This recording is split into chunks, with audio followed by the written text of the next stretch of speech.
Hey guys, Mark Lyon here, Lion Horses. Today I got a little tip for you for loading your horses. So what I have here is a slant load trailer, and if your trailer hauls more than 2 horses, it's most likely a slant. And so it's a very common way. It's horses really like riding at a little bit of an angle, kind of helps them out when they balance, and it's a good efficient use of space. So I like using a trailer that's 1 horse bigger, at least 1 horse bigger than the amount of horses I'm carrying. So if I have to use, let's say I need to haul 3 horses, I like to have a 4 horse. And if you use that extra stall for some, it's always nice to put hay and shavings and maybe some lawn chairs or stuff that you just don't need in the front, in the back. And it's, a lot of times I'll haul extra totes or something like that. And so it's just nice to have somewhere where you can put that in. A lot of people will put that in the front compartment, and it's not bad. I normally tend to put it in the back compartment, the last stall, and I don't like to have a horse in the last stall. And so I'm going to tell you a couple reasons why. The first reason is because when you load them or unload them, there's a spot in there where you have to either untie them and then open and drop the butt bar, and they have to you have to pull on their tail or fish the lead rope out and get them out. And then when they go in, you got to get it, send them in there. They got to be able to send in there first, and then close the butt bar up. And my older horses are good, and I normally get them good so they can send in or lead in or whatever you want them to do. And so they're normally pretty good at that. But it's just one more thing that could go wrong. It's not as easy for them to do that.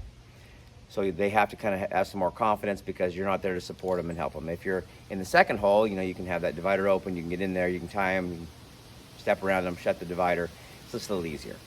So the other reason I don't like using the back hole is because I want that cushion in case somebody hits me.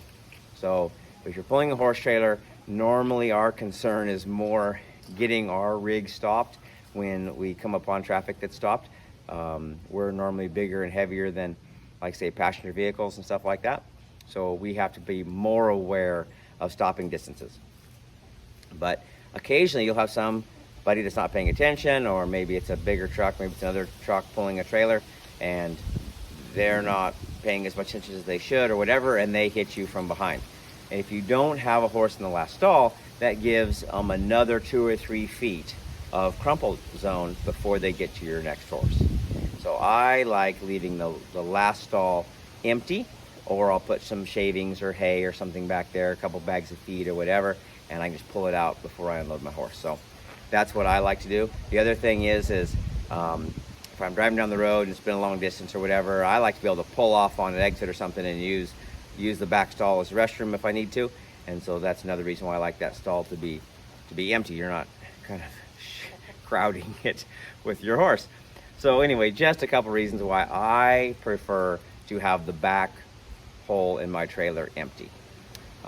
Just something that it's not anything that's a super big factor. It's not like it's unsafe to haul one back there, but I think it's more safe if you don't have a horse, if you don't need to, leave that hole back there empty. It's easier for you to load and unload. It's easier if somebody were to hit you. Gives them a little bit more cushion, and their trailers are pretty stout. Like somebody may hit you from behind and they may get halfway into that first stall, but they've got to be going pretty fast to get in there more than 3 or 4 feet. So it's just something that's a little bit safer. So anyway, hope this tip helps you, and remember, we're all trying to be the person our horse deserves.